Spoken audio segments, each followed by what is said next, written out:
आज का हुस्न इंतखाब हबीब जालिब साहब के कलाम से। ए चांद यहां ना निकला कर, ए चांद यहां ना निकला कर, बेनाम से सपने देखा कर। ए चांद यहां ना निकला कर, बेनाम से सपने देखा कर। यहां उल्टी गंगा बहती है, इस देश में अंधे हाकिम हैं। न डरते हैं न नादिम हैं, न लोगों के वो खादिम हैं। ए चांद यहां ना निकला कर।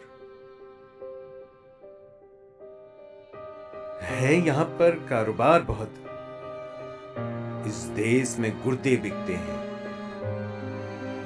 कुछ लोग हैं आलीशान बहुत, और कुछ का मकसद रोटी है।